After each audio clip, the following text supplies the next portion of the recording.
இன்னைக்கு மருத்துவ நிகழ்ச்சியில் நம்ம கூட டாக்டர் ஜெயராமன் சார் இருக்காங்க. அவர் காச நோய் மற்றும் தூக்கத்தினால ஏற்படுற சுவாச கோளாறுகளை பற்றி நிறைய விஷயம் நம்ம கூட பேசிகிட்டு இருக்காரு. ஸோ அந்த மாதிரி நம்ம அங்கே ஷோக்கு மாறிட்டு போவோம். சார், இப்போது வந்து காச நோய் இது வந்து பரம்பரை வியாதியா, இல்லை வந்து இது ஹெரிட்டேஜ் மூலிமா கண்டினியூ ஆகிற ஒரு வியாதியா, இல்லை வந்து நடுவில் யாருன்னா தனிப்பட்ட பர்சன்ஸ் கூட வருமா சார் இது? இந்த காச நோய் டிபி அப்படிங்கிறது வந்து ஒரு நோய் தொற்று வியாதி. இது பரம்பரை காரணமாக வரக்கூடிய வியாதி கிடையாது. ஒருத்தர்லேருந்து மற்றவங்களுக்கு காற்றில் ட்ராப்லெட் இன்ஃபெக்ஷன் மூலமாக கலந்து வரக்கூடிய ஒரு நுரையீரல் நோய் தொற்று வியாதி தான் டிபி அப்படிங்கிறது.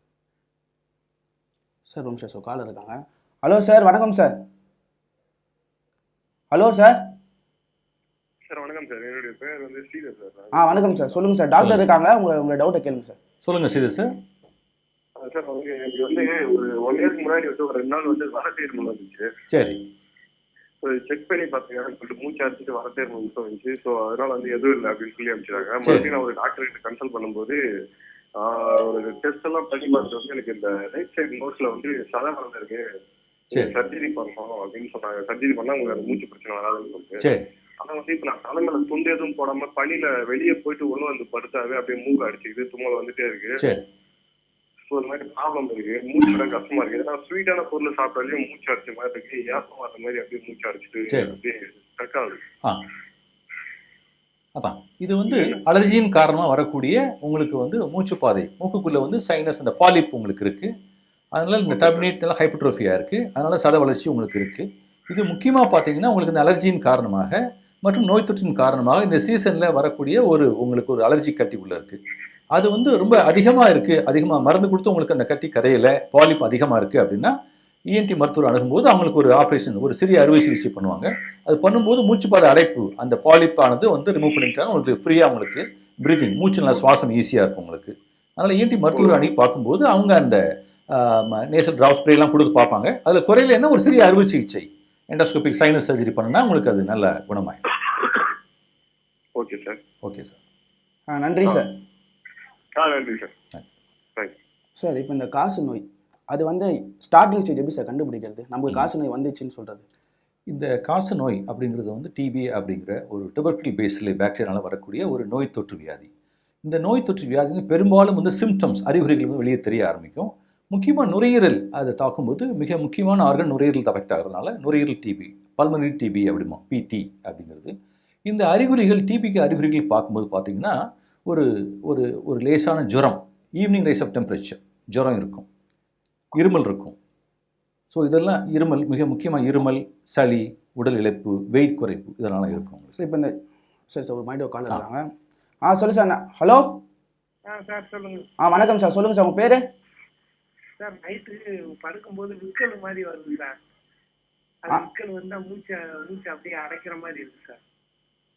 சார் கொஞ்சம் சத்தமாக பேசுங்க, கேட்கல. இல்லை சார், நைட்டு தூங்கும்போது அதிகமாக விக்கல் வந்து நெஞ்சு அடைக்கிறது போலயே இருக்கு சார். விக்கல் பார்த்தீங்கன்னா அது வந்து இந்த டயஃப்ரம், செஸ்ட்டுக்கும் அப்டமனுக்கு இடையில ஒரு டயஃப்ரம் மசில் கன்ட்ராக்ஷனால வர்றது உங்களுக்கு. விக்கலுக்கு பல காரணங்கள் இருக்குது. முக்கியமாக வந்து வயிறு மருத்துவர், கேஸ்ட்ரோஎன்ட்ராலஜிஸ்ட் அணுகும்போது உங்களுக்கு விக்கல் ட்ரீட்மெண்ட் கொடுப்பாங்க. தினந்தோறும் உங்களுக்கு தூங்கும்போது நைட்டில் விக்கல் வருதுன்னா நீங்கள் வந்து அந்த வயிறு குடல் சார்ந்த டாக்டரை பார்க்கும்போது அந்த விக்கலுக்கான மருந்துகள் என்ன காரணம் கண்டுபிடிச்சு அதுக்கு நம்ம மருந்து கொடுக்கணும். அதாவது சில யூரிமியா, சில வியாதிகள் கண்டிஷன்ஸில் விக்கல் தொடர்ச்சியாக வரும். சில டயஃப்ரமேட்டிக் இரிட்டேஷன்ஸ் இருந்தால் வரும். கேஸ்ட்ரிக் ரிஃப்ளெக்ஸ் டிசீஸ் இருந்தால் வரும். இந்த மாதிரி பல வியாதிகள் இருக்குது. அதனால் விக்கல் வந்து அது வந்து ஒரு சுவாச மண்டல வியாதி கிடையாது. அது பொதுவாக பார்த்தீங்கன்னா ஒரு கேஸ்ட்ரோ வியாதி. அது வந்து டயஃப்ரம் இரிட்டேஷனால் வரக்கூடிய ஒரு விக்கல். அது வந்து நீங்கள் கேஸ்ட்ரோ டாக்டர் பார்க்கும்போது உங்களுக்கு அட்வைஸ் கொடுப்பாங்க என்ன ட்ரீட்மெண்ட் எடுக்கணும் அப்படின்ட்டு. ஓகேங்களா சார்? நன்றி சார். நன்றி சார். இப்போ வந்து நம்ம காச நோய் பற்றி ஸ்டார்டிங் ஸ்டேஜ் வந்து சொல்லுங்கள். அது வந்து எக்ஸ்ட்ரீமாக நம்மளுக்கு காச நோயால் நம்ம அஃபெக்ட் ஆகிருக்கணும் எப்படி சார் நம்மளுக்கு தெரிஞ்சுக்கலாம்? இப்போ இந்த காச நோய் உள்ளவங்களுக்கு முக்கியமாக நுரையீரலில் வந்து அஃபெக்ட் ஆகும். நுரையீரல் அஃபெக்ட் ஆகும்போது அவங்களுக்கு வந்து ஒரு ஜுரம், தொடர்ச்சியான ஜுரம், இருமல், ஒரு 2 வாரத்துக்கு மேலே தொடர் இருமல் இருக்கும். சில பேருக்கு சளி வரலாம், சில பேருக்கு சளி வராமலே இருமல் இருக்கலாம். அது மட்டும் இல்லாமல் வந்து எடை குறைவு, வெயிட் லாஸ் இருந்துகிட்டு இருக்கும். சாயங்காலம் ஆனோன்னா அவங்களுக்கு வந்து சில்னஸ், ஒரு மாதிரி உடம்புக்குள்ள ஒரு மாதிரி ஃபீவரிஷாக இருக்கும், அவங்களுக்கு ஜுரம் வர மாதிரி இருக்கும், வெயிட் லாஸ் இருக்கும், வயிறு பசி இருக்காது. இதெல்லாமே டிபி வியாதியுடைய சிம்டம்ஸ். ஸோ இந்த மாதிரி சிம்டம்ஸ் உள்ளவங்களுக்கு வந்து நம்ம வந்து நுரையீரலில் வந்து ஒரு செஸ்ட் எக்ஸ்ரே, நுரையீரல் எக்ஸ்ரே எடுத்து பார்க்கும்போது அவங்களுக்கு செஸ்ட்டில் வந்து டிபி உண்டான அறிகுறிகள், ஏதாவது நிமோனியா மாதிரி பேட்ச் கேவிட்டி, கன்சாலிடேஷன் இருக்கா இல்லை அப்படின்னு பார்ப்போம். அப்புறம் வந்து சளி பரிசோதனை, இருமும்போது சளி வந்ததுன்னா அவங்களுக்கு சளி பரிசோதனை, இது மிக முக்கியமான பரீட்சை. இந்த சளி பரிசோதனையில் அவங்களுக்கு ஸ்பூட்டம் ஃபார் ஏஎஃப்பி டெஸ்ட்டில் அவங்களுக்கு இந்த சளி கிருமிகள் இருக்கா அப்படின்னு பார்ப்போம். அந்த சளி கிருமி அது மட்டும் இல்லாமல் இது சாதாரண கிருமியா, ஏற்கனவே அவங்க டிபி வியாதி ட்ரீட்மெண்ட் எடுத்துருக்காங்களா, இல்லை வீட்டில் யாருக்கா டிபி வியாதி இருந்திருக்கா அப்படின்னு பார்ப்போம். ஏற்கனவே வீட்டில் டிபி வியாதி இருந்திருக்கு, இல்லை இவங்களுக்கு டிபி வியாதி வந்திருக்கு, இது செகண்ட் டைம் டிபி வியாதி வந்திருக்கு அப்படின்னு அந்த சளி பரிசோதனை பண்ணிவிட்டு இது வந்து ரெகுலர் சாதாரண ஆர்டினரி டிபி தானா, இல்லைன்னா மல்டி ட்ரக் ரெசிஸ்டன்ட் டிபி, அதாவது வீரியம் மிகுந்த அந்த கிருமிகள் மருந்து கொடுத்து குறையாத வீரியம் அதிகமான கிருமியா, மல்டி ட்ரக் ரெசிஸ்டன்ட் டிபியா அப்படின்னு பார்க்குறதுக்கு சளி பரிசோதனையில் நாங்கள் வந்து ஒரு கல்ச்சர் டெஸ்ட் பண்ணுவோம். ஜீன் எக்ஸ்பர்ட் ஏஎஃப்பி அப்படிங்கிற ஒரு கல்ச்சர் டெஸ்ட்டுக்கு அது பண்ணுவோம். அது பண்ணும்போது இது சாதாரண கிருமியா இல்லைன்னா வீரியம் அதிகமான கிருமியான்னு பார்த்துட்டு அவங்களுக்கு வந்து என்ன ட்ரக்ஸ் கொடுத்தா ட்ரீட்மெண்ட் கரெக்ட் ஆகும், சாதாரண ப்ரைமரி ட்ரக்ஸ் கொடுக்கணுமா இல்லை செகண்ட் லைன் ட்ரக்ஸ் இருக்குது அது கொடுக்கணுமா அப்படின்னு பார்ப்போம். ஸ்டேஜஸ் வைஸ் பார்த்தீங்கன்னா நுரையீரல் மட்டும் இருக்கா, சில பேர் பார்த்தீங்கன்னா நுரையீரல் ஹெட் டு ஃபுட் எல்லா இடத்துலையும் பரவி இருக்கும். 2-3 ஆர்கனுக்கு அதிகமாக பரவி இருந்தது, லங்ஸில் இருக்குது, லிவரில் இருக்குது, ஸ்டொமக்கில் இருக்குது, 3 ஆர்கனில் பரவி இருந்தால் அவங்களுக்கு வந்து அதிகமாக டிபி, டிசமினேட்டட் டிபி இருக்குது. அவங்களுக்கு வந்து ட்ரீட்மெண்ட் கரெக்டாக நம்ம ஃபாலோ பண்ண. சாரி சார், ஒரு கால் இருக்காங்க பாருங்க. ஹலோ வணக்கம் சார். Hello sir. வணக்கம் சார், உங்கள் பேர்? சரவணன் சார். சரவணன் சார், சொல்லுங்கள் சார். டாக்டர் இருக்காங்க, டாக்டர் கிட்ட என்ன உங்களுக்கு? வணக்கம், சொல்லுங்கள் சார். வயசு 39 ஆகுது சார். சரி, சொல்லுங்க. பிறந்ததுலேருந்து ரொம்ப மெலிசா இருக்கிறேன். சரி. உடம்பு யாரையும் கூற மாட்டுது. சரி. கை காலம் குழந்த மாதிரி இருக்குது. சரி. இன்னும் கல்யாணம் கூட ஆகல. சரி. வெளியே போறதுக்கு அசிங்கமா இருக்கு சார். ஓகே, எவ்வளோ எடை இருக்கீங்க? வெயிட் எவ்வளோ இருக்கீங்க? வயசு 39, எடை எவ்வளோ இருக்கீங்க? 30 கிலோ தான் சார் இருக்கேன். 30 கிலோ 39 ஆகுது. சரி. குழந்த மாதிரி இருக்கிறேன். உங்க ஃபேமிலியோ இல்ல உங்களுக்கோ இதுக்கு வந்து டிபி வியாதி எதுவும் வந்திருக்கா? உங்க ஃபேமிலி டிபி வந்திருக்கா யாருக்காவது? அதனால வேற ஏதாவது வியாதிக்கு ட்ரீட்மெண்ட் எடுத்துக்கிட்டு இருக்கீங்களா? என்ன சார்? வேற ஏதாவது வியாதிக்கு பார்த்து பேசாதீங்க. வேற ஏதாவது வியாதிக்கு ட்ரீட்மெண்ட் எடுத்துக்கிட்டு இருக்கீங்களா, இல்ல உங்க ஃபேமிலில யாருக்கா டிபி வியாதி இருந்திருக்கா? இல்ல சார், இது வரைக்கும் எடுக்கல சார். சரி, அப்ப நீங்க வந்து ஒரு பொது மருத்துவரை அணுகி ஆலோசனை பண்ணும்போது உங்களுக்கு வந்து உடல் பரிசோதனை பண்ணிட்டு இதுமா என்ன சார்? சார் டிவி பார்த்து பேசாதீங்க சார். சொல்லுங்க, என்னது சொல்லுங்க. சரி சார். அதான் உங்களுக்கு ஒரு பொது மருத்துவர் அணுகி நீங்கள் ஆலோசனை பண்ணும்போது அவங்களுக்கு உடல் பரிசோதனை பண்ணிட்டு ரத்த பரிசோதனை, எக்ஸ்ரே தேவைப்பட்ட எடுத்து பார்த்துட்டு உங்களுக்கு ஏதாவது குறைபாடுகள் இருக்கா, இல்லை பிறவிலேயே உங்களுக்கு எப்படி இருக்கா, இல்லை உங்களுக்கு ஃபேமிலியில் இது கன்ஜெனிட்டல், அதாவது உங்களுக்கு பரம்பரை காரணமாக ஒல்லியாக இருக்கீங்களா அப்படின்னு பார்க்கறதுக்கு அவங்களுக்கு உங்கள் டாக்டர், ஃபேமிலி டாக்டர் உங்களுக்கு அட்வைஸ் பண்ணுவாங்க. ஏதாவது வியாதி இருந்தால் நம்ம ட்ரீட்மெண்ட் எடுத்துக்கணும். வியாதி ஒன்றும் இல்லை, வெயிட் மட்டும் கம்மியாக இருக்கீங்க, மற்றபடி நார்மலாக நீங்கள் வேலை செய்கிறீங்க அப்படின்னா உங்களுக்கு வேறு டிசீஸ் ஒன்றும் இல்லைன்னா ட்ரீட்மெண்ட் தேவையில்லை. உங்களுக்கு நல்ல வயிறு பசி இருக்குது அப்படின்னா டயட் நல்லா இம்ப்ரூவ் பண்ணணும். அது டயட் நல்லா இம்ப்ரூவ் பண்ணாலே உங்களுக்கு உணவு பழக்கம் நல்லா இம்ப்ரூவ் பண்ணாலே உங்களுக்கு வெயிட் ஆட்டோமேட்டிக்காக ஓரளவுக்கு ஒரு 40-45 கிலோ வந்தாலே போதுமானது உங்களுக்கு. அதனால் ஒரு பொது மருத்துவர் முதல்ல அணுகி நீங்கள் வந்து ஒரு ஹெல்த் செக்அப் பண்ணிக்கிடுங்க. 39 இயர்ஸ் ஆகுது, ஒல்லியாக இருக்கிறீங்க அப்படின்னா நீங்கள் ஒரு உடல் பரிசோதனை, முழு உடல் பரிசோதனை எடுத்துக்கிட்டு ஏதாவது குறைபாடுகள் காரணமாக இந்த மாதிரி இருக்கா அப்படின்னு பார்க்கணும். வயிறு பசி இருக்கான்னு பார்க்கணும். தேவைப்பட்டால் வயிறு டாக்டர் பார்க்கணும். நல்ல வயிறு பசிக்கிறது சில மருந்துகள் டானிக்லாம் இருக்குது. நல்ல உணவு பழக்கங்கள், அதிக புரோட்டீன் உணவு பழக்கம் நிறைய எடுத்திங்கன்னா உங்களுக்கு வெயிட் கொஞ்சம் நல்லா இம்ப்ரூவ் ஆகிறதுக்கு நல்ல ஒரு வாய்ப்பு இருக்குது. வியாதி இருந்தால் வியாதிக்கு நம்ம ட்ரீட்மெண்ட் கொடுக்கணும். எதனால் ஒல்லியாக இருக்கீங்க, அது இப்போ ஏதாவது வியாதிகள்னால இருக்குன்னா நம்ம ட்ரீட்மெண்ட் கொடுத்து அந்த வியாதியை வந்து குணமாக்கணும், இல்லை கட்டுப்படுத்தணும். அப்படி இருக்கும்போது உங்களுக்கு நல்லபடியாக குணமாகிறது வாய்ப்பு இருக்குது உங்களுக்கு. நன்றி சார். சார் இப்போது காச நோய் அது என்னெல்லாம் மெஷர்ஸ், அதாவது இப்போ சிம்டம்ஸ்லாம் சொல்லிட்டீங்க, என்னமா ட்ரீட்மெண்ட் எடுத்தால் காச நோய் நம்ம க்யூர் பண்ணலாம் சார்? இந்த காச நோய் அப்படிங்கிறது நுரையீரலில் மிக அதிகமாக வருது. நுரையீரல் மட்டும் இல்லாமல் எக்ஸ்ட்ரா பல்மனரி டிபி, நுரையீரலை தாண்டி ப்ளூரல் கேவிட்டிங்கிற நீர் சேர்றது, ஹார்ட்டில் நீர் சேர்றது, லிம்ப் நோட்ஸ் கழுத்தில் கட்டி வர்றது, சின்ன சின்ன கிளான்ஸ் வர்றது, brain TB, kidney TB, bone TB, இப்படி பல வகையான டிபி இருக்குது. ஸோ எல்லா டிபிக்குமே வந்து ஸ்டாண்டர்ட் கீமோதெரப்பி 6 மாதத்துலேருந்து 9 மாதம் கரெக்டாக சாப்பிட்டாங்கன்னா இந்த டிபி வியாதி முற்றிலுமாக கம்ப்ளீட்டாக குணமாயிடும். It's completely curable disease. டிபிங்கிறது 100% க்யூரபிள் டிசீஸ். 6 மாதம் முதல் 9 மாதம் வரை டாக்டர் ஆலோசனை பேரில் தொடர்ச்சியாக மருந்து எடுக்கணும். நிறைய பேர் பார்த்தீங்கன்னா ஒரு மாதம் மருந்து எடுப்பாங்க, 2 மாதம் மருந்து எடுப்பாங்க, இருமல் சளியெல்லாம் போயிடுச்சு, நல்லா ஆயிடுச்சு அப்படின்னு மருந்து அவங்களே நிப்பாட்டிடுவாங்க. அப்படி நிப்பாட்டக்கூடாது. அதனால் டாக்டர்களும் சரி, பேஷண்ட்டும் சரி, இந்த ட்ரீட்மெண்ட் வந்து நம்ம தெளிவாக புரிஞ்சுக்கணும். டிபிங்கிறது கம்ப்ளீட்லி க்யூரபிள் டிசீஸ், எங்கே இருந்தாலும் க்யூர் ஆயிரும். 6 மாதம் முதல் 9 மாதம் வரை கீமோதெரப்பி மருந்துகள் தினமும் காலை சாப்பிட்றதுக்கு முன்னால், சாப்பிட்ட பிறகு. இப்போ வந்து அரசாங்கத்தில் நிறைய மருந்துகள்லாம் இருக்குது, அதெல்லாம் கரெக்டாக எடுத்துக்கிட்டாங்கன்னா இது முற்றிலுமாக குணமாயிரும். இப்போ 6 மாதத்துலேருந்து 9 மாதம் ட்ரீட்மெண்ட் சொன்னீங்க சார். ஸோ 9 மாதம் தொடர்ந்து அந்த ட்ரீட்மெண்ட் எடுத்தால் அந்த நோய் வந்து நம்மளுக்கு சரியாயிடுமா? கம்ப்ளீட்டாக சரியாயிடும். இல்லை அதுக்கப்புறம் வந்து அது கண்டினியூ ஆகுமா? கண்டினியூ ஆகாது. கண்டினியூ ஆகாது. இப்போ 25 வயசுல டிபி வியாதி வந்திருக்கு, 9 மாதம் மருந்து சாப்பிட்டாங்க அப்படின்னா நல்லா இருப்பாங்க. சப்போஸ் அவங்களுக்கு ஒரு 50 வயசு 60 வயசில் அவங்களுக்கு டயபெட்டிஸ் வியாதி வருது, சரியான சாப்பாடு முறைகள் இல்லை, சுகர் கண்ட்ரோல் இல்லைன்னா திருப்பி ரிலாப்ஸ் ஆகலாம். ரிலாப்ஸ்னா திருப்பியும் டிபி வரலாம். அதனால் டிபி வந்து உடம்புல ஏற்கனவே வந்ததுன்னா அது கம்ப்ளீட்டாக வந்து எரடிகேட் பண்ண முடியாது. எரடிகேஷனை கம்ப்ளீட்டாக நம்ம சுத்தமாக தொடச்சி எடுக்கிறது அப்படி எடுக்க முடியாது. ஆனால் கண்ட்ரோல் ஆயிரும், க்யூர் ஆயிரும். ஆனால் வந்து டார்மன் பேசிலே வந்து அமைதியாக இருக்கும், அதெல்லாம் சைலண்ட்டாக இருக்கும். நம்ம இம்யூனிட்டி உடல் எதிர்ப்பு சக்தி குறையும் போது டயபெட்டிஸோ வேறு ஏதாவது வியாதிகள், கேன்சர் வியாதிகள் இல்லைன்னா நாளடைவில் வயது அதிகமாகும் போது அவங்களுக்கு இம்யூனிட்டி கம்மியாகும் போது திருப்பி ரிலாப்ஸ் ஆகிறதுக்கு ஒரு சான்ஸ் இருக்குது. Sorry sir call. ஹலோ வணக்கம் சார். வணக்கம் சார். சொல்லுங்கள் சார், உங்கள் பேர் என்ன சார்? கண்ணன் சார், மதுரையிலேருந்து பேசுகிறேன். சொல்லுங்கள் கண்ணன் சார், நம்ம கூட டாக்டர் இருக்காங்க, உங்களுடைய டவுட் என்ன இருந்தால் கேளுங்க சார். சொல்லுங்கள் சார். வணக்கம் சார். வணக்கம், சொல்லுங்கள் சார். சார் எனக்கு வயசு 36 சார். சரி. அது வெயில் காலத்தில் வந்து வேர்த்தா தரிப்பு சார். சரி சார் அந்த கம்ப்ளைண்ட் அப்புறம் கொஞ்சம் உஷ்ணமாக இருந்தால் தரிப்பு, கூலிங்கில் வந்து அந்த கம்ப்ளைண்ட் தெரிய மாட்டேங்குது. சரி. அது வெயில் காலத்தில் மட்டும் அந்த மாதிரி. ஒரு சில பேர் பார்த்தீங்கன்னா சளி பிடிக்கிறது வந்து மழை காலத்தில் அதிகமாக சளி பிடிக்கும், அது கிருமியின் காரணமாக. வெயிலில் வந்து சில பேருக்கு பார்த்தீங்கன்னா அலர்ஜியின் காரணமாக, தூசு புகை மற்ற வெளியில் உள்ள சுற்றுப்புற சூழ்நிலை காரணமாக ஒரு சில பேருக்கு வந்து ஸ்வெட்டிங் வேர்வை அதிகமாக இருக்கிறதுனால ஒரு சில பேருக்கு சளி பிடிக்கும். இது ஒரு டைப் ஆஃப் இதுதான் அலர்ஜினால ஏற்படுறது தான். அதுக்கெல்லாம் நம்ம மெடிக்கல் ட்ரீட்மெண்ட் இருக்குது. டாக்டர் ஆலோசனை பேரில் நீங்கள் வந்து செக் பண்ணிவிட்டு நீங்கள் ட்ரீட்மெண்ட் எடுத்தீங்கன்னா அலர்ஜினா ஆன்டி அலர்ஜிக் ட்ரீட்மெண்ட் கொடுப்போம். இன்ஃபெக்ஷன் காரணமாக இருக்குன்னா இன்ஃபெக்ஷன் ட்ரீட்மெண்ட் கொடுப்போம். அது எடுத்தாலே உங்களுக்கு வந்து அந்த பருவநிலை மாற்றங்களால் ஏற்படுற அந்த சளி தொல்லை வந்து வராது உங்களுக்கு. அதுக்கு தடுப்பூசிகள்லாம் இருக்குது, வேக்சின்ஸ் இருக்குது. அடிக்கடி சளி பிடிக்கிற டெண்டன்சி உங்களுக்கு இருக்குன்னா அது வைரஸ் கிருமி நோய் தொற்று வராமல் தடுப்பூசி எடுத்துக்கணும். மற்றபடி வெளியில் போகும்போது பொல்யூஷன் டஸ்ட் வராமல் இருக்கிறதுக்கு நீங்கள் இது பண்ணிக்கணும். நிறைய ஸ்வெட்டிங், ரொம்ப சம்மரில் நிறைய ஸ்வெட்டிங் ஆகுதுன்னா ஸ்வெட்டிங் கம்மியான வர்றதுக்கு என்ன ட்ரீட்மெண்ட்டோ அதை நீங்கள் எடுத்துக்கணும் உங்களுக்கு, அவ்வளோதான். மற்றபடி உங்களுக்கு வேறு ஸ்பெசிஃபிக் ட்ரீட்மெண்ட் ஒன்றும் தேவைப்படாது. இது பருவநிலை மாற்றத்தினால குளிர்காலம் பனிக்காலம் வெயில் காலத்தில் ஒரு சில இன்ஃபெக்ஷனால் ஒரு சில அலர்ஜியின் காரணமாக வரக்கூடிய வியாதிகளுக்கு வந்து நம்ம ட்ரீட்மெண்ட் எடுத்துக்கலாம். நோய் தடுப்பு முறைகளும் இருக்குது. வெளியில் போகும்போது நிறைய சொட்டாகாமல் இருக்கிறதுக்கு வேண்டிய ட்ரீட்மெண்ட்லாம் எடுத்துக்கணும். ரொம்ப ஏப்ரல் மேல வந்து நீங்கள் சன்லைட் அதிகமாக 10 மணி 11 மணிக்கு மேலே போகிறத அவாய்ட் பண்ணணும். 10-11 மணிக்கு உள்ளே போயிட்டு வந்துற மாதிரி பார்த்துக்கணும். ஈவினிங் 4 o'clock மேலே போகிற மாதிரி பார்த்துக்கணும். இதெல்லாம் கொஞ்சம் லைஃப் ஸ்டைல் மாடிஃபை பண்ணிங்கன்னா உங்களுக்கு அந்த வெயில் காலத்தில் வர்ற சளி தொந்தரவு வந்து உங்களுக்கு கம்மியாயிரும். நன்றி சார். சார் இப்போ நம்ம பேசிகிட்டு இருந்தோம், இப்போ காசு நோய் வந்து இந்த ட்ரீட்மெண்ட்லாம் சொன்னீங்க சார். இந்த காசு நோயால் வேறு எதனா இம்பாக்ட் நம்ம உடம்புக்கு என்ன வரதுக்கான வாய்ப்பு இருக்கா சார்? இந்த காசு நோய் இப்போ நுரையீரலில் இருக்குது உங்களுக்கு. ஒரு சில பேருக்கு வந்து வெளிப்பாடுகள் இருக்கும், ஒரு சில பேருக்கு வெளிப்பாடுகள் கம்மியாக இருக்கும், ட்ரீட்மெண்ட் சரியாக பண்ண மாட்டாங்க. ஆரம்பத்துலேயே ட்ரீட்மெண்ட் நான் சொன்ன மாதிரி ஒரு 6 மாதம் மருந்து எடுக்காமல் 2 மாதத்தில் மருந்து நிப்பாட்டிடுவாங்க. அப்படி பண்ணும்போது அவங்களுக்கு என்ன ஆகும் கேட்டிங்கன்னா நுரையீரல் வந்து நிறைய இடத்துல டேமேஜ் ஆயிடும், நுரையீரல் சேதமாயிடும். இப்போ எலும்பில் டிபி வந்தால் எலும்பு வந்து அவங்களுக்கு அப்படியே உங்களுக்கு ஃப்ராக்சர் ஆயிரும் உங்களுக்கு. அதனால் நரம்பெல்லாம் அஃபெக்ட் ஆகும் உங்களுக்கு.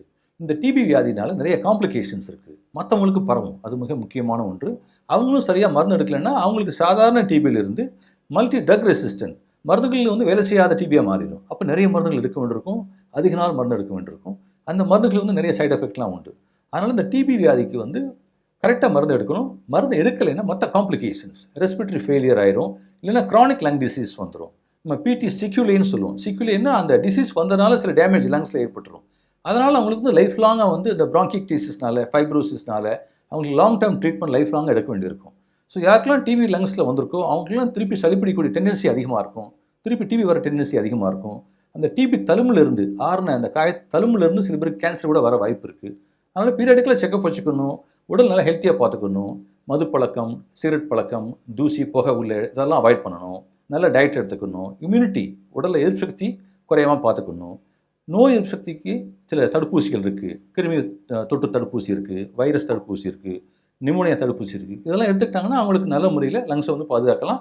ரெஸ்பிரேட்டரி ஃபெயிலியர் இந்த மாதிரி காம்ப்ளிகேஷன்ஸ் எதுவும் வராது. ஸோ கால் இருக்காங்க. ஹலோ வணக்கம் சார். ஹலோ இணைப்பில் இருக்கீங்க, பேசுங்க சார். வணக்கம், சொல்லுங்கம்மா. ஹலோ வணக்கம். வணக்கம் மேம், சொல்லுங்க. ஹலோ சொல்லுங்க. சொல்லுங்க மேம், டாக்டர் இருக்காங்க, பேசுங்க. சாரி பேசுறேன். சொல்லுங்கம்மா. சார் சொல்லுங்க சார், டிபி சார் சுமதி பேசுறேங்க. நான் டிபியில் வந்து 6 months டேப்லெட் எடுத்துருந்தேங்க. சரி. மூச்சனால் மாதிரி இப்போ மூச்சனால் மாதிரி வருதுன்னு குழந்தைக்கு வேறு பால் கொடுத்துட்டு இருக்கிறேங்க. 1.5 வயசு பையனுக்கு. அதாவது டிபி வியாதி 6 months ட்ரீட்மெண்ட் எடுத்துட்டீங்க இல்லையா? வாய்ப்பு இருக்குங்களா? அதாம்மா, டிபி வியாதி ட்ரீட்மெண்ட் எடுத்துட்டீங்க அப்படின்னா சில பேருக்கு வந்து டிபி வியாதி ட்ரீட்மெண்ட் எடுத்ததுக்கு அப்புறமும் ஒரு சில பேருக்கு வந்து கொஞ்சம் இருமல், மூச்சு வாங்குறது, இந்த தொந்தரவுலாம் இருக்கும். அந்த தொந்தரவுலாம் வராமல் இருக்கிறதுக்கு தடுப்பூசிகள் எடுத்துக்கணும். நோய் தொற்று, புகை, டஸ்ட் இந்த மாதிரி பொல்யூஷன் இல்லாத இடத்துக்கு கேர்ஃபுல்லாக நீங்கள் மாஸ்க் போட்டுக்கலாம். மற்றபடி டயட் நல்லா இம்ப்ரூவ் பண்ணணும். இது பண்ணாலே உங்களுக்கு வந்து இந்த டிபினால ஏற்பட்டு லங்ஸில் செக்யூலினால வர டிசீஸ் வந்து உங்களுக்கு வந்து அந்த காம்ப்ளிகேஷன்ஸ் கம்மியாயிரும் உங்களுக்கு. ஓகேங்களா? குழந்தைக்கு பால் கொடுக்கறதுனால ஒண்ணுங்க. அதெல்லாம் ஒன்றும் கிடையாது. குழந்தைக்கெல்லாம் பிரஸ்ட் ஃபீடிங்லாம் பண்ணலாம், தாய்ப்பால்லாம் கொடுக்கலாம், அதெல்லாம் ஒன்றுமே கிடையாது. அதெல்லாம் கொடுக்கலாம். ஆனா இந்த மூச்சுத்திணறல் ரொம்ப தூரம் நடந்து போனா முடிச்சல மூச்சுத்திணறல் வருது. மூச்சுத்திணறல் ஏற்படுதுன்னா உங்களுக்கு நுரையீரல் செயல்திறன் எப்படி இருக்கு அப்படின்னு ஒரு தடவை பார்க்கணும். எதனால் உங்களுக்கு மூச்சு நடக்கும்போது மூச்சு வாங்குது, ரத்தம் கம்மியாக இருக்கா, இல்லை நுரையீரலில் வந்து ஃபங்க்ஷன் கம்மியாக இருக்கா அப்படின்னு பார்க்குறதுக்கு PFT பல்மனரி ஃபங்க்ஷன் டெஸ்ட் அப்படின்னு ஒரு நுரையீரல் செயல்திறன் டெஸ்ட் இருக்குது. அது பண்ணும்போது உங்களுக்கு வந்து லங் ஃபங்க்ஷன் எவ்வளோ தூரம் நல்லா இருக்குது, நுரையீரல் செயல்திறன் பார்த்துட்டு தேவைப்பட்டால் உங்களுக்கு இன்ஹலேஷன், பஃப் வடிவில் இன்ஹலேஷன் மெடிசன்ஸ் இருக்குது. அது கொடுத்தோம்னா உங்களுக்கு லங் ஃபங்க்ஷன் நல்லா இம்ப்ரூவ் ஆயிரும். மற்றபடி டயட் அண்ட் அதர் வேக்சின்ஸில் உங்களுக்கு நல்லா இம்ப்ரூவ் பண்ணிக்கலாமா. ஓகேங்களா? நுரையீரல் மருத்துவர் அணுகி நீங்கள் இந்த லங் ஃபங்க்ஷன் டெஸ்ட்டு, நுரையீரல் செயல்திறன் மற்ற பிளட் டெஸ்ட் பண்ணிங்கன்னா உங்களுக்கு தெரியும் எதனால் மூச்சு வாங்குது. நுரையீரல் செயல்திறன் கம்மியாக இருக்குது அதனால் மூச்சு வாங்குதா, இல்லை அனிமியா ஜென்ரலைஸ் வீக்னஸ்னால உங்களுக்கு மூச்சு வாங்குதான்னு பார்த்துட்டு நம்ம உங்களுக்கு ட்ரீட்மெண்ட் கொடுத்தா நல்லாயிரும் உங்களுக்கு. ஓகேம்மா? சரிங்க சார். ஓகே. நிகழ்ச்சியில் பங்கேற்றதுக்கு ரொம்ப நன்றி மேடம். சார், இப்போ வந்து நீங்கள் சொன்னீங்க, அதாவது இந்த டிசீஸ் காச நோய் வந்து பரவும் அப்படின்னு எப்படி சார் இது வந்து இப்போ எப்படி சொல்கிறது, அவங்க சாப்பிட்ட ஃபுட்டு நம்ம சாப்பிட்றதுனால இது வந்து டிரான்ஸ்மிட் ஆகுமா, எப்படி சார்?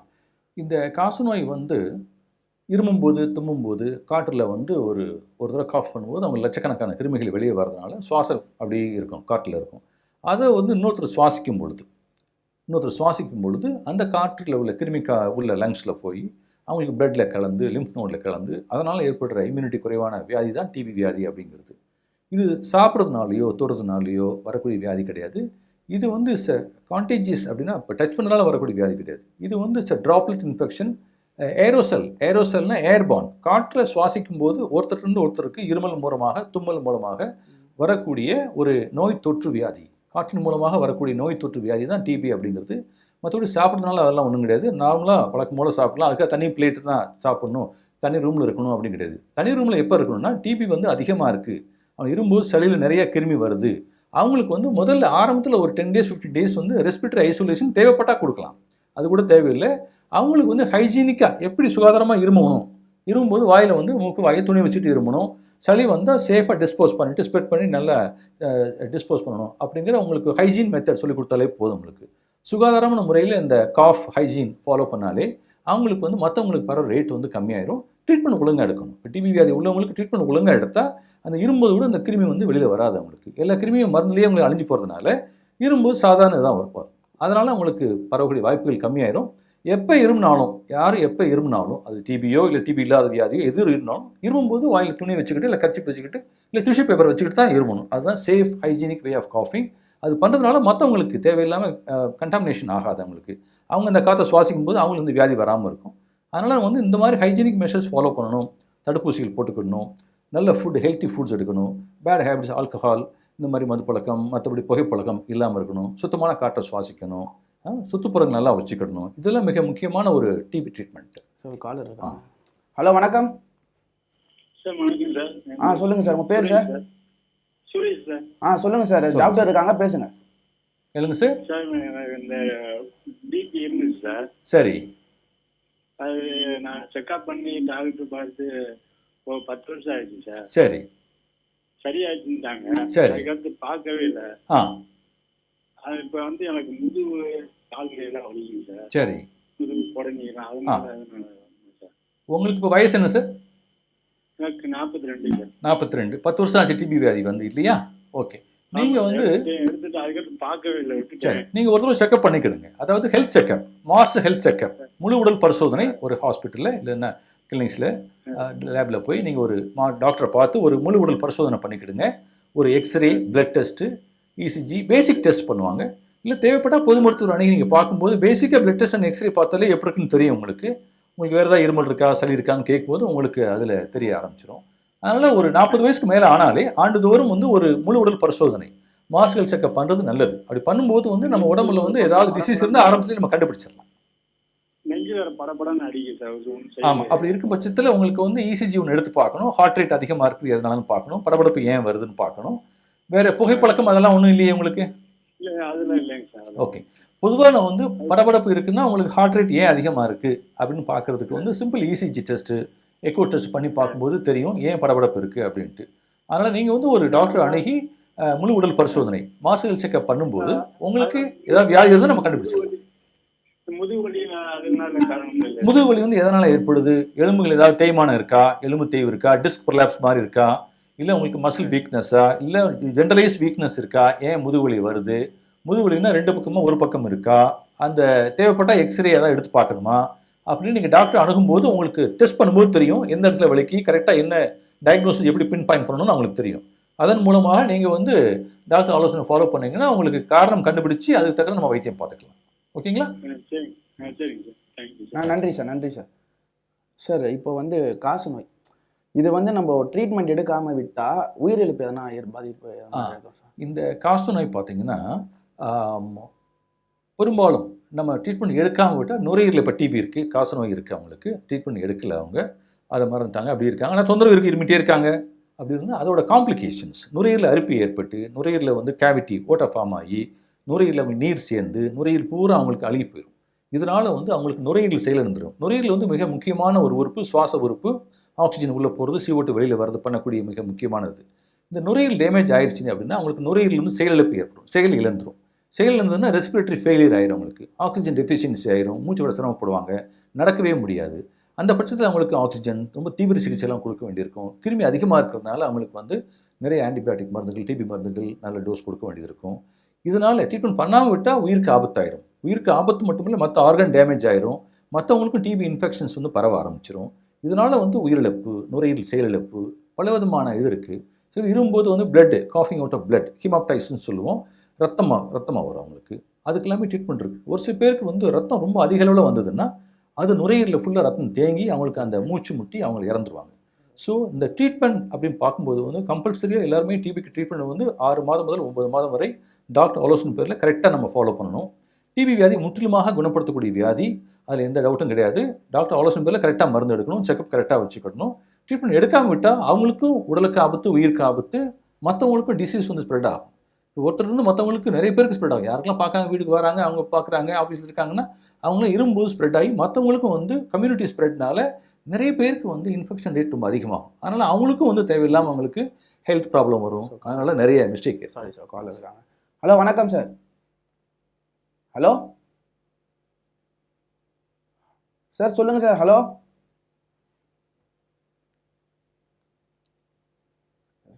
சார், துணிக்கு பட்டுச்சுங்க. சரி சார், இப்போ வந்து காசு நோய் இருக்குல்ல சார், இது ஃபுட் ஹேபிட்ஸ்னால எதனா ஃபுட் ஹேபிட்ஸ் நம்ம தப்பாக இப்போ ஆயில் ஐட்டம் அந்த மாதிரி நிறைய சாப்பிட்றதுனால இந்த காசு நோய் வரதுக்கான வாய்ப்பு என்ன இருக்கா சார்?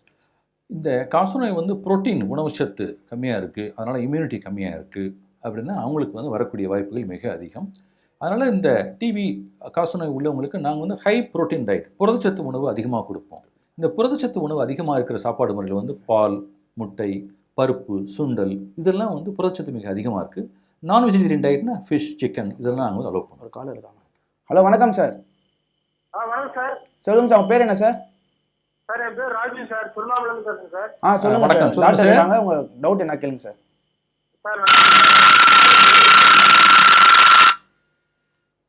சொல்லுங்கள் சார். ஓகே சார், லைனில் ஏதோ டிஸ்டர்பன்ஸ் சார். இப்போ வந்து இந்த காசு நோய் இது வந்து இப்போ நீங்கள் சொல்கிறத வச்சு பார்த்தா அது ரொம்ப பெரிய டிசீஸ் தான் சார் இது. இப்போ இந்த காசு நோயால் பாதிக்கப்பட்டு நிறைய பேர் இருக்காங்க சார். இப்போ நீங்கள் அவங்களுக்கு எதனா என்ன சார் சொல்ல வைப்பீங்க? அதான் அவங்க நேயர்களுக்காக பார்த்து அவங்களுக்கு என்ன? காசு நோய் வந்து முற்றிலுமாக குணப்படுத்தக்கூடிய வியாதி, அதை பற்றி பயப்படணும் அவசியம் இல்லை. நல்ல மருந்துகள்லாம் இருக்குது. காசு நோய் வராமல் இருக்கிறதுக்கு பேட் ஹேபிட்ஸ், ஆல்கஹால், புகைப்பழக்கம், அசுத்தமான காற்றை சுவாசிக்கிறது இதெல்லாம் அவாய்ட் பண்ணணும். டயபெட்டிஸ் உள்ளவங்களுக்கு டயபெட்டிக் கண்ட்ரோல் வச்சுக்கணும், ப்ராப்பராக மருந்துகள் சாப்பிடணும். இதெல்லாம் எடுக்கும் பொழுது அவங்களுக்கு வந்து உடல் எதிர்ப்பு சக்தி நல்லாயிருக்கும். இதனால் டிபி வியாதி வந்து மற்றவங்களுக்கும் பரவாது, அவங்களுக்கும் நல்லபடியாக வந்து அவங்களுக்கு வியாதி குணமாயிரும். அதனால் வேறு தொந்தரவு இல்லாமல் நல்லபடியாக அவங்க வாழ்க்கை லீட் பண்ணலாம். தடுப்பூசிக்கெல்லாம் போட்டால் மேற்கொண்டு வேறு எதுவும் இன்ஃபெக்ஷன்ஸ் வராது அவங்களுக்கு. ஸோ இது மிக முக்கியமான ஒரு அறிவுரை. TB is completely curable disease, 100% curable disease. கரெக்டாக 6 மாதம் முதல் 9 மாதம் வரை மருந்து எடுக்க வேண்டும். ஓகேங்களா? ஓகே. சார் இந்த நிகழ்ச்சியில் பங்கெடுத்து ரொம்ப நன்றி சார். எங்கள் ஸ்டூடியோக்கு வந்ததுக்கு ரொம்ப நன்றி சார். வணக்கம், நன்றி. இன்றைக்கி மருத்துவர் நிகழ்ச்சியில் டாக்டர் ஜெயராமன் சார் தூக்கத்தால் ஏற்படுற சுவாச கோளாறுகள் பற்றி அப்புறம் காசநோய் பற்றியும் நிறைய விஷயங்கள் நம்ம கூட ஷேர் பண்ணார். நிறைய விஷயத்த உங்களுக்கும் சொல்லியிருக்காரு, நிறைய விஷயம் உங்களுக்கும் தெரிஞ்சிருக்கும். ஸோ அடுத்த வாரம் இதே மாதிரி இன்னும் அற்புதமான நிகழ்ச்சியில் வேற ஒரு டாக்டரோட வேற ஒரு நோயை பற்றி பேசலாம். அது வரையும் உங்களிடம் விடைபெறுவது உங்கள் நண்பன் பிரசாந்த்.